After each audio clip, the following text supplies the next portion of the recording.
I'm Brett Nichols. And I'm Christina Grosso, and we're doing our extra credit video on Chapter 3, the structure of crystalline solids. So the first topic we'll be talking about is the crystal structures. And most basic crystal structure is an FCC, like so. And it has half of each atom on each side. In the corners it has a fourth. So if you use the equation N equals Ni plus Nf divided by 2 plus Nc divided by 8, which Ni is the number of interior atoms, Nf is the number of face atoms, and Nc is the number of corner atoms. You can get the total amount of atoms within it, which ends up being only 4 since there's no interior atoms, and 6 face atoms and 8 corner atoms. Another type of unit cube is a BCC, or body-centered cubic, that looks like this, where there's a whole atom within the center and then 8 corner atoms there. So to get the total amount of atoms in it, use the equation N equals Ni plus Nf over 2 plus Nc over 8, where there's one hole in the middle, so you get the 1, and then there's 8 corner atoms, so it'll be 8 over 8, which means there's only 2 BCC atoms total. The third type of unicube is a HCP, which is hexagonal closed packaged crystal structure. And how this one works is, as you can see, there's 1, 2, 3, 4, 5, 6, 7, 8, 9, 10, 11, 12, 13, 14, 15, 16, 17 atoms that are part of it. But to get the total amount, the equation you use is a little different than the other ones. It's N equals Ni plus Nf over 2 plus Nc over 6, which with that you get a total of you only get a total of 6, which is different from all the other ones. So the edge length A for FCC and BCC can be counted. For FCC it's 2r times root 2. For BCC it's 4r over root 3. To solve for it, you can see here in this unit square cube that this is the length A, and this is also A, so it's going to be a 45-45 triangle with it. And you know that the hypotenuse is 4r, so it'd be a squared plus a squared equals 4r squared. So you just square root that, and what you get ends up being 2r root 2. To calculate the density for each crystal structure, we use this general formula, which is density equals the number of atoms associated with each unit cell times the atomic weight divided by the volume of each unit cell times Avogadro's number, which is 6.022 times 10 to the 23rd atoms per mole. Here's an example for calculating the theoretical density of copper, which has an atomic radius of 0.128 nanometers and an FCC crystal structure. So for the value of N, you would use 4 atoms per unit cell, since it is an FCC crystal structure. And you would and the value of A would be 63.5 grams per mole based on the periodic table. To calculate your volume of the unit cell, you use the FCC edge length and cube it, and that would give you 16r cubed times root 2. So you plug that in for V of C, and using r equal to 0.128 times 10 to the negative 8 centimeters. And then you multiply that by 6.022 times 10 to the 23rd atoms per mole.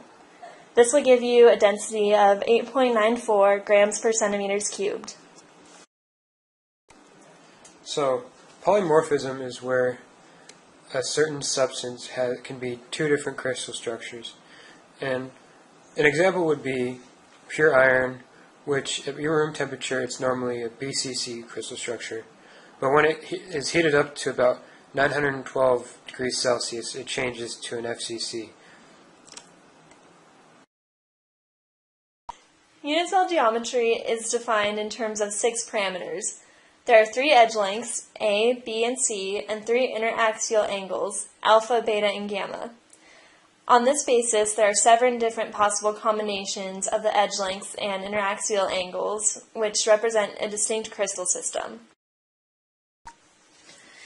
If you turn to page 63 of your textbook, you can see the 7 different crystal structures with their axial relationships and their interaxial angles. For example, the cubic crystal system has an axial relationship of A equal B equals C, which means that all the edge lengths are the same. The interaxial angles are alpha equals beta equals gamma, which are all equal to 90 degrees. In order to specify a specific lattice point within a unit cell, you can use 3 point coordinate indices, Q, R, and S. Q times A is the last position referenced to the x-axis, R times B is the last position referenced to the y-axis, and S times C is the last position referenced by the z-axis. For example, if you look at this figure and trying to find point P within your unit cell, you move up a length of A on the x-axis, a length of B on the y-axis, and a length of C on the x-axis, and that will give you point P at QRS. After you find the head and tail coordinates, you subtract the head coordinates from the tail coordinates. So in this example, your x values would be 0a minus a equals negative a, then b minus 0b equals b, and c over 2 minus 0c is c over 2. Once you find those values, you can divide each by their lattice parameters, which will yield us 3 sets of numbers. So in this example, use the equation n times x minus 2 over x minus 1 over a, and you do the same thing for your y values and your z values. So for this example, you have negative a over a, b over b, and c over 2 over c. Since your c value is a fraction, you want to get rid of the fraction, so you multiply all 3 numbers by 2. So your final values would be negative 2, 2, and 1. And finally, you enclose these 3 numbers in brackets, which will lead to the direction designation. Under the crystallographic planes, you want to find the Miller indices that are similar to what we just learned, but with this you want to find H, K, and L. But first, before that, you have to find A, B, and C, lowercase, which are the lattice parameters, and then capital A, B, and C, which are designated to X, Y, and Z. Next, what you've got to do is you have to solve for H, K, and L. To do so, you take H equals NA over big capital A, K equals NB over capital B, and L equals NC over capital C. Here's an example of the Miller plane indices where you have A as the X, B is the Y, and C is the Z. And then if you look over here, you have an X prime where capital B equals negative B, capital C equals C over 2, and then A is 0 because it is infinitely on the plane.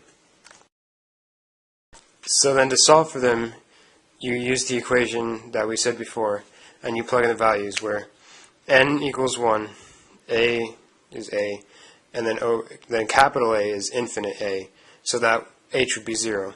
For K, n is still 1, B is B, and then capital B is negative B, so you get a negative value, negative 1. And L, you get 1 for n again, C, and then C over 2, so you get a value of 2.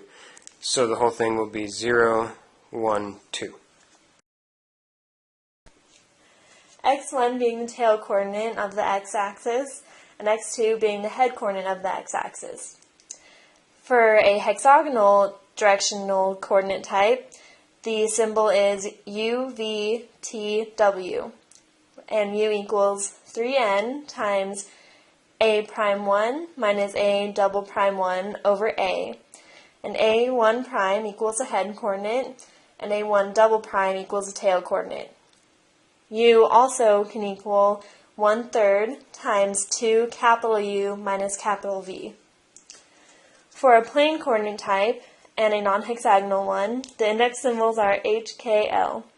H equals NA over capital A being the plane intercept on the x-axis.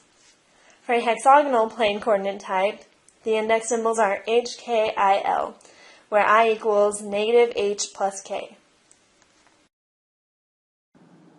In this section, we'll be talking about close-packed crystal structures. So both face-centered cubic and hexagonal close-packed crystal structures have atomic packing factors of 0.74, which is the most efficient packing of equal-sized spheres, or atoms. So in this figure, the centers of all the atoms in one close-packed plane are labeled A. And associated with this plane are two sets of equivalent triangular depressions formed by three adjacent atoms. Those having the triangular vertex pointing up are arbitrarily designated as B positions, whereas the remaining depressions are those with the down vertices, which are the C positions. A second close-packed plane may be positioned with the centers of its atoms over either site B or C, and both are equivalent. So they can do a stacking sequence, which is termed AB, which is illustrated in this figure. So your B atoms will be on top of your A atoms. Here's an example of a close-packed stacking sequence for the face-centered cubic structure. A corner has been removed to show the relation between the stacking of closed-packed planes of atoms and the FCC crystal structure. The heavy triangle outlines a 1-1-1 plane.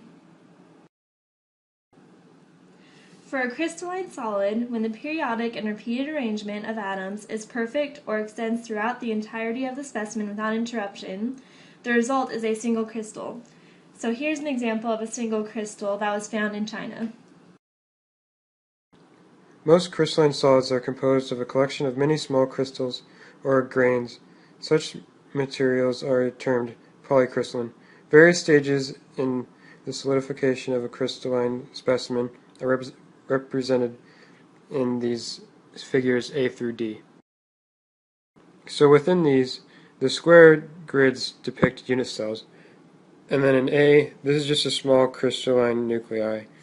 In B, this shows growth of the crystallines, and then the obstruction of some grains that are adjacent to one another is shown.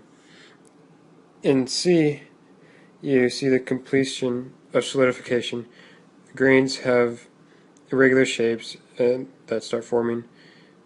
D, the grain structure as it would appear under the microscope. In this section, we will be talking about X-ray diffraction, or the determination of crystal structures.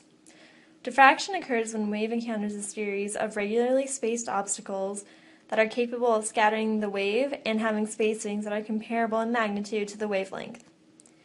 In this image, it shows a demonstration of how two waves that are the same wavelength, lambda, and remain in phase after a scattering event constructively interfere with one another. The amplitudes of the scattered waves add together in the resultant wave. In this figure, you can see a demonstration of how two waves that have the same wavelength and become out of phase after a scattering event which destructively interfere with one another. The amplitudes of these two scattered waves cancel one another. X-rays are a form of electromagnetic radiation that have high energies and short wavelengths on the order of the atomic spacings for solids. When a beam of X-ray impinges on a solid material, a portion of this beam is scattered in all directions by the electrons associated with each atom that lies within the beam's path, as shown in this image below. To determine the relationship among X-ray wavelength, interatomic spacing, and angle of diffraction for constructive interference, you can use the equation of Bragg's law. The equation is n lambda equals dHKL times sine theta plus dHKL times sine theta, or 2dHKL sine theta. Here's an example problem showing the interplanar spacing and lattice parameter for lead. So the X-ray diffraction pattern using a diffractometer in monochromatic X-ray radiation has a wavelength of 0.152 nanometers. And also for all peaks, assume the order of diffraction is 1. So in order to compute the interplanar spacing and lattice parameter, you must employ the previous equations. The first peak, which results from diffraction by the 111 set of planes, occurs at 2 theta, which equals 31.3 degrees. The corresponding interplanar spacing of this set of planes using equation 3.21 is equal to n lambda over 2 sine theta, which would be 1 times 0.1542 nanometers divided by 2 times the sine of 31.3 divided by 2, and that equals 2.58 nanometers. From equation 3.22, the lattice parameter A is determined as A equals DHKL times the square root of h squared plus k squared plus l squared. So once you plug in those figures, you will be left with 0.2858 nanometers times root 3, which equals 0.4950 nanometers. Non-crystalline solids lack a systematic and regular arrangement of atoms over a relatively large atomic distances. Sometimes such materials are also called amorphous, meaning without form, or supercooled liquids. Here are two examples of non-crystalline solids in a two-dimensional scheme. So this one, the orange is oxygen, and the grayish-green is silicon atoms. And this is silicon dioxide, and then crystalline version. And for the non-crystalline version, this is it.